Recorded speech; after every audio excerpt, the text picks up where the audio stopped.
As you can imagine, the Sunday papers are brimming with stories about Rachel Reeves, the budget, and a lot more besides. So joining me to discuss what is making the headlines is former political editor of The Sun, Trevor Kavanagh. Trevor! Hi, Camilla. What a week it's been. What 18 months it's been. I know. What a few years it's been since Brexit, I think we can both agree. Let's go straight to the front of the Sunday Telegraph. And this is the revelation that the Prime Minister also knew that there was no black hole for Rachel Reeves to plug with her tax rises. What do you make of it all? Well, it's almost impossible to really summarise the scale of this deceit.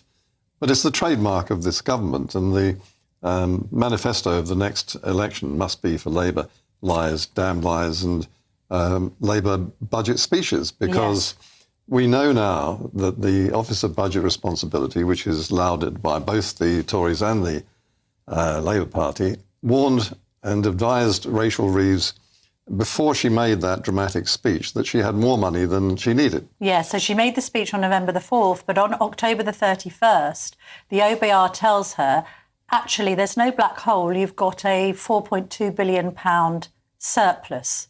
But she doesn't choose to share that with the public and instead pushes through tax rises. Now, I'm going to be speaking to James Murray.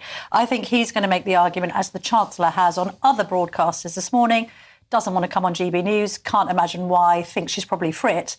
But he's going to make the point, I think, well, she had to put up taxes because she didn't have enough fiscal headroom. Well, she had, obviously, from what the Office of Budget Responsibility told her in advance, plenty of headroom, plenty of room to move without raising taxes at all. And yet, a few days later, she's moving the markets by saying that there will be tax rises and the people with the broadest shoulders must carry the burden. So, and also the Prime Minister was advised at the same time. They were in this together. Yes. So there's no excuse for what she's saying and doing. And indeed, I think the Conservative Party and others are quite right in demanding that she faces justice on this, because she has not only lied to Parliament, as far as we can see, but she's also misled the markets, which is, I think, for a Chancellor of the Exchequer, or as the Sun branded her last week, the Chancellor of the Exchequer. Yes. This is almost a criminal act. And I think the Observer has described her as being, quotes, economical with the truth, which is quite a nice play on words.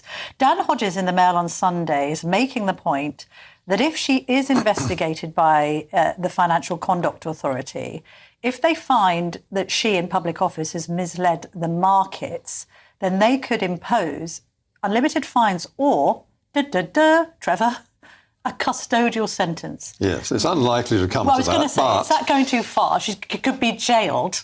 I think it's unlikely. Nobody's ever been jailed for this sort of thing before, even during the economic crisis. But I think this hanging over her head like a bad smell will not go away. I mean, You can understand why she was in tears in the House of Commons, because this was building way back then. Yes. She had a clear picture of where she stood earlier than the Office of Budget Responsibility report.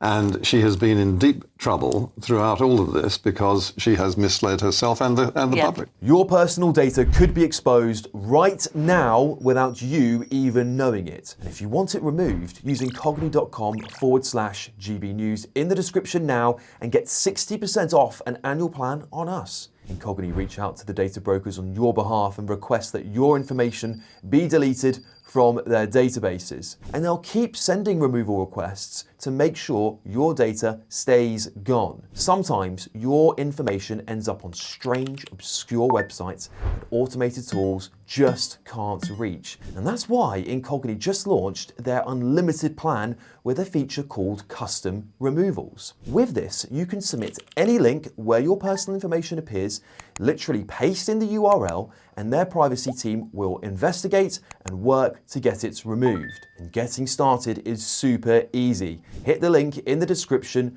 create an Incogni account, and tell them whose data you want removed. Grant them permission to work on your behalf, and then all you've got to do is sit back and relax. They'll keep you updated along the way. Incogni is totally risk-free for 30 days. If you try it, it's not for you, you'll get a full refund. So take back control of your personal data today with Incogni. Use our code GBNews at checkout via the link in the description, and you'll get 60% off an annual plan. And what do the public think of it, Trevor? Your paper, The Sun, is putting polling in favour of Rachel Reeves at an all-time low. The public don't now have confidence in the Chancellor, I think this survey has shown. Yes, I mean, 51% say that she's doing a bad job, and 77% say they have no faith or confidence in her. That's a damning response from ordinary punters, people who are actually at the sharp end of what she delivered in her budget speech, the welfare reforms. These are the people, our readers, who I think we regard as the hard-working backbone of the population. Working they get up in the morning. People, the white van drivers, as we used to describe them, who had a copy of The Sun rolled up on the dashboard. Yeah. And they don't like seeing people earning more in benefits than they do when they're trying to maintain a household and keep a roof over their head. Well, this is the thing, right? So Labour constantly seek to remind us that they are the party of the worker. The Sunday Express is carrying a quite extraordinary headline that is born out of a report by the Centre for Social Justice, the CSJ, which is the think tank that was co-founded by Ian Duncan Smith and Tim Montgomery. Highly respected think tank. Highly respected think tank, which is basically making the point that a family of 5 would need to be earning £71,000 to compete with a family of 5 on benefits. So if you're on minimum wage, there is no way at all that you can compete with what you could get in benefits, not least now the 2-child cap has been scrapped. Exactly. I mean, this is absolutely stupendous statistics. 71,000 was once regarded as a wealthy, not long ago, wealthy earning well, family. It still is. It still should be, Trevor. Family. It's well above minimum wage, isn't it? 71 grand. A household income of 71 grand should be sufficient to support that family. And indeed, people are seeing this. And we had a story in The Sun last week in which we were interviewing single mums who had a couple of children and who were determined to have 2 or 3 more so that their income would rise above £30,000.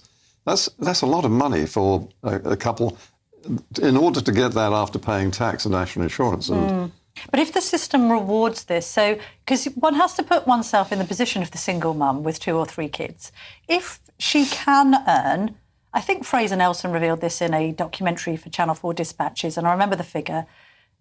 The lady openly said, look, once I add up my universal credit and my other benefits and entitlements and my rent being covered, I'm actually on a salary of 36 grand. Where I live, it was a part of the north. I think it was a seaside town. I've no hope at all when I have to care for the children by myself because I don't have a partner. There's no way at all I can earn the equivalent in the local economy. You can't really blame her if the system is set up this way. No, I mean, you have perverse consequences of political decisions. And the idea that this government is being kind to people who are hard up, when in fact what we need to do is encourage them into work, not into benefits. Yes. That's where the pride in your weekly activity is working, keeping a family properly. And you do actually get self-respect out of that. I think that this is what this government should be striving for. It's supposed to be a socialist government.